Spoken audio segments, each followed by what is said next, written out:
Hey, recovery kings and queens, this is Sarah, and welcome to You're So Annoying When I'm Sober.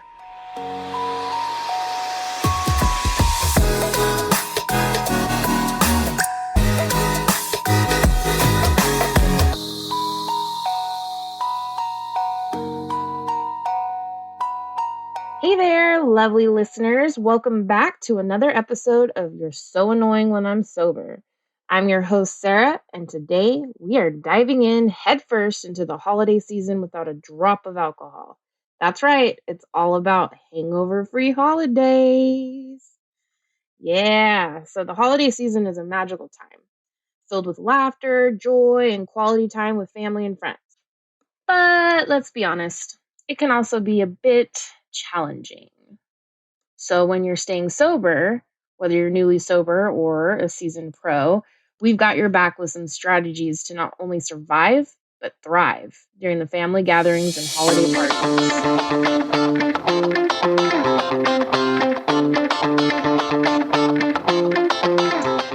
So let's see, what do we have coming up? Well, we just had Labor Day barbecues.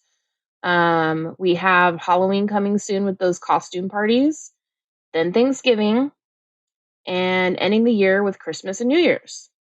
So I put together a few strategies that have helped me and others I know to get through the upcoming holidays. Strategy 1, be the Mocktail Maven. You've probably heard it before, but it's worth repeating. Embrace the world of mocktails. Nowadays bartenders and mixologists are whipping up some seriously impressive non-alcoholic concoctions. So why not become the Mocktail Maven of your holiday crew, right? Get on the bandwagon, but without the alcohol. Impress your family with your bartending skills, minus the spirits, Create a signature holiday mocktail that'll have everyone asking for the recipe. Trust me, they won't even miss the booze. Okay, so I have a couple of recipes for you guys. One is going to be the amazing virgin eggnog non-alcoholic drink for Christmas. And I'm going to give you the ingredients, but I'm also going to put the instructions with the ingredients in the show notes so that you can find it. Because for this, you're just going to need 6 egg yolks, half cup of sugar, 1 cup heavy cream, 2 cups milk, 2 cinnamon sticks, 2 cloves, half a teaspoon nutmeg, half a teaspoon vanilla, 30 milliliters of the Lars American malt. That's optional. And then whipped cream and cinnamon for topping that's also optional. It is amazing, and it just gives you that feel of that spiked eggnog without the spike being too high. The spike in it is going to be your nutmeg, but that's really good. And then I will make sure and put those in the show notes.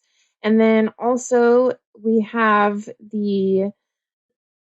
let's see, it is a whipped Kool-Aid recipe. And for this is like super simple. And I'm just pulling it up here. Give me a second. 1 packet of Kool-Aid plus 1 extra packet, 1/3 cup sugar, and 1/2 cup heavy whipping cream. Super easy, super delicious. Again, I will have the instructions for you because there's obviously a way that you have to make it. But I am super stoked for you guys to try that and let me know what you think. And then also, as I said last time, I want your opinions. What kind of mocktails do you guys like?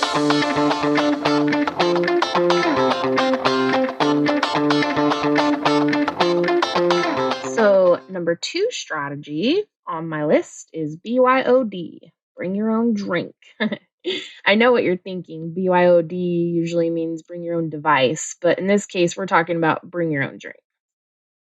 Be prepared by packing. Pack your favorite non-alcoholic beverages wherever you go in your holiday season so that no matter what, you're good to go. Whether it's sparkling water, fancy sodas, or even herbal teas. Having your go-to drink in hand can be a real lifesaver. Plus, it gives you something to sip on. so you won't feel left out when others are raising their glasses, right? My go-to drink is always, I know this is crazy, everybody thinks that I'm crazy, but I love C4 Energy. It has the fizz and the flavor that I love and the energy that I like to have, especially if I'm out and about hanging out with friends. Otherwise, I bring my Diet Dr. Pepper or just have some water.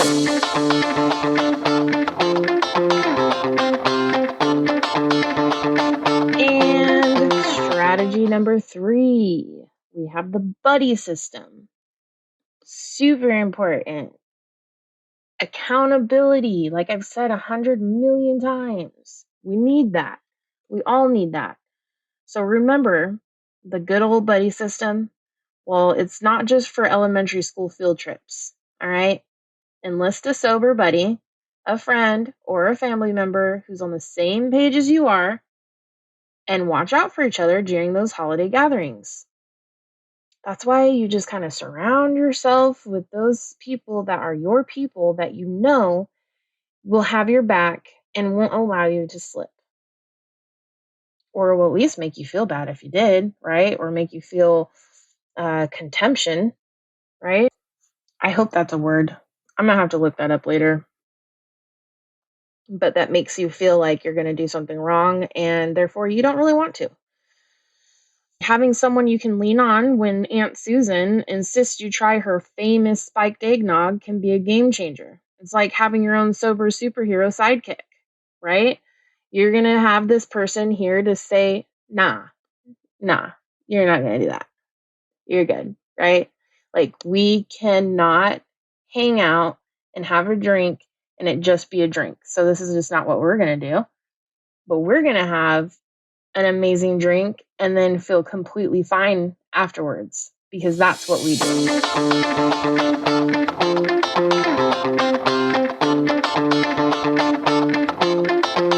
Strategy number 4, the power of distraction. Sometimes the best strategy is to simply distract yourself from alcohol centric conversations or temptations. Engage in conversations, play the games, or even offer to help with holiday preparations. Trust me, your host will appreciate the extra hand in the kitchen. So keep yourself busy if it's triggering you with something completely different. Be productive, have fun, but don't focus on what everyone else is doing. You know, you just kind of have to be okay with being you and having a good time no matter what. And speaking of distractions, this is the perfect time to share some of your amazing sober stories. People love to hear about the adventures of living alcohol free. It's a great way to shift the conversation and enlighten others about the benefits of sobriety. So take it and run with it. Like I said last episode, you don't have to feel like you're having to explain yourself. But when you live loud and proud about your recovery, you have nothing to be ashamed of. And you're not trying to push it on anybody at the same time, but you're just saying, like, yeah, I feel good, I am great. Like, and you're just you're thriving in it, like we said. And you know what? Even if I'm having a hard time with anything being out around and surrounded with people that are drinking, which is rarely ever. See, here's the thing is this episode is a just in case you're going to a family's house and people are drinking, or just in case you're out with friends at a work party for the holidays. I'm going to be honest, usually we don't surround ourselves with that, right? We don't put ourselves in situations that are going to tempt us. But these are just in case possibilities. So if I'm in that situation, which I have been before, I actually would call somebody if I was feeling triggered. I would just call somebody if I didn't have anybody directly with me. Like that happens at work functions sometimes. Maybe I didn't have my buddy because they're not actually invited, but I am able to call and FaceTime anybody at any time when I'm feeling any type of way, and that really helps me. And then also, like we were just talking about, being distracted with something else and completely forgetting about what was going on. And drinking my water like it's the best thing in the world, because it is. It's hydrating. Duh, you know. So you just really don't tempt yourself too much, but when you're in the situations, these are great strategies that I have used and that you can use at any time.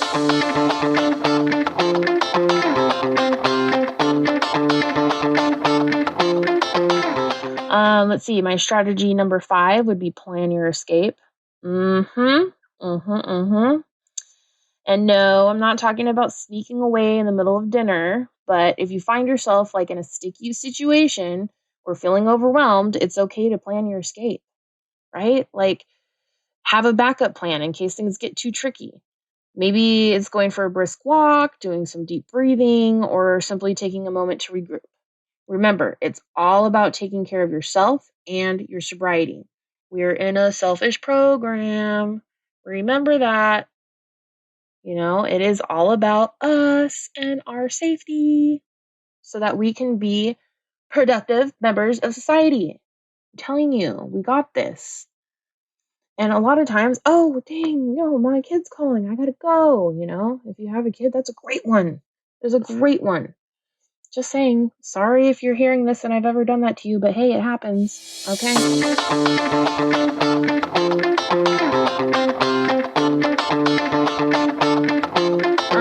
Strategy number 6, celebrate non-alcoholic traditions. Many cultures and families have unique non-alcoholic holiday traditions. Explore these traditions and share them with your loved ones. It's an excellent way to bond and create new memories without the influence of alcohol. I mean, you could be decorating your gingerbread houses or going caroling or watching your favorite holiday movies together. All these traditions bring joy and meaning to your holiday season without the drinking, without drugs, without anything, right? Mine is decorating the Christmas tree, decorating the house with the kids, listening to Christmas music. Do we go caroling? Nope. Do I wish we did? Absolutely. Not sure I could get my kids to ever do that in the world, but whatever. Maybe someday. We have hope. Um, and then I also like to blast Christmas music in the car whenever we're driving, and definitely watching Christmas movies. So, like, my top 3 would be, I don't know why I just said 3 because I better come up with 3, but I'm serious. Christmas Vacation, number 1. Okay, I'm going in order. I would say The Grinch, live action, number 2, with Jim Carrey, of course. And then number 3 would be A Christmas Story, which we always called Ralphie growing up. Those are such good ones. And I just kind of wanted to talk about, why is it that we do drink during holidays? Why is there that stigma? And, to touch on some things, like people have social anxiety, that may come along with large groups of people and gatherings that include alcohol to kind of, some people say, uh, give you confidence or take the edge off or what have you. And plus, it's like more accessible than anything else. And it's kind of mended in our brains that, ooh, holiday, drink, yay. And I still don't really understand where all of that came from, but it definitely stems from those type of things like social anxiety, maybe even coping.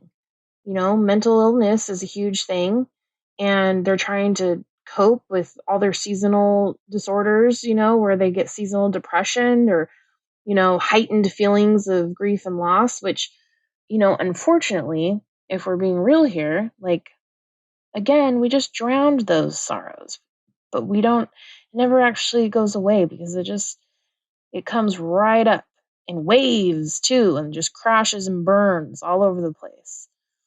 Let's remember that before you take another drink, before you take another drug. What are you really doing? Because you're not fixing anything. You're just running away from it. It's going to come back up and it's going to fucking burn. It's going to fucking hurt.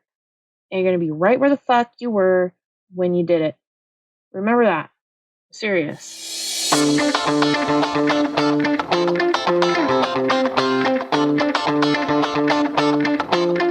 Other things could be, financial pressures or too much extra to-do lists. Maybe someone's just putting way too much on one person and, they're feeling overwhelmed. And that just all leads to unhealthy drinking. And so we just need to remember to take one day at a time and try to do the best you can for another holiday of being clean and sober. I mean, you could do holiday baking. I might do that this year, actually. I have never been like a real great baker, but I feel like I could be, you know? I mean, I just got to practice and I got to figure out, when things are actually done and like actually pay attention and not just walk away, or putting things on high when they shouldn't be on high. They should probably be on medium. All that cooking stuff. That's really something that I would like to get into this year. And then, we just talked about our favorite holiday movies. Of course, we're going to have holiday movie marathons, and that goes for Halloween and Christmas. Come on. So many. You could even do ice skating or winter sports, snowboarding, skiing. I definitely would be interested in going ice skating this year. I think that would be a lot of fun. I don't know that I will be able to stand the whole time. I may fall a lot, but that's fine. I'll bring a pillow. You can create new traditions in your home. You can help by giving back. You can put yourself into places where you're just kind of giving back to people during the holidays to keep yourself busy and make you feel good about life and what you're doing. And then building gingerbread houses with the kids, super fun. I would suggest on that one is getting your own gingerbread house. Because last year I wanted to be involved and my kids took over and I wanted to make one myself, and they wouldn't even let me touch it. So that's fine. They're just like getting old enough to do it on their own. So this year I'm going to get my own and it's going to be totally pimped out and they're going to be so jealous. Watch. I'm just playing. Let's see. You could also start your holiday with gratitude. My family, we like to go around the table at Thanksgiving specifically and say what we're thankful for that year. Ooh, the holiday lights. Holiday lights. That is one thing I love to do. Now, where I'm from, you can go to Portland and there's going to be like this huge 2-hour line to get into somewhere. But honestly, the best light shows are going down your neighborhoods, and I know Beaverton has amazing ones, amazing neighborhoods with a lot of lights. So check that. Start planning your next summer's getaway. There's just so many things that you can start doing and be productive during the holidays that you don't need alcohol to get you distracted. You got your family, you got your friends, and you got yourself, and you're amazing just the way you are without anything else in this world. And that's all you need.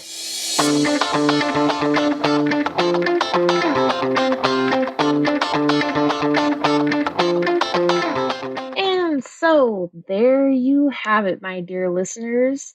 Some fantastic strategies for navigating those family gatherings and holiday parties with your sobriety intact. Let's go. Remember, you're not alone on this journey and there's strength in your sobriety. So this holiday season, embrace the hangover-free festivities, be the Mocktail Maven, BYOD, bring your own drink, enlist a sober buddy, distract yourself, plan your escape if needed, and celebrate those wonderful non-alcoholic, drug-free traditions. Thanks for tuning in to another episode of You're So Annoying When I'm Sober. I hope I annoyed you today. I hope you're feeling inspired and ready to tackle the holiday season with confidence. As always, if you have any funny holiday sobriety stories or additional strategies to share, don't be shy. Reach out to us on social media or via email. On YouTube specifically, comment. Let me know what's up. And until next time, stay sober, stay fabulous, and keep being the awesome, annoyingly sober person that you are. Cheers to a hangover-free holiday season.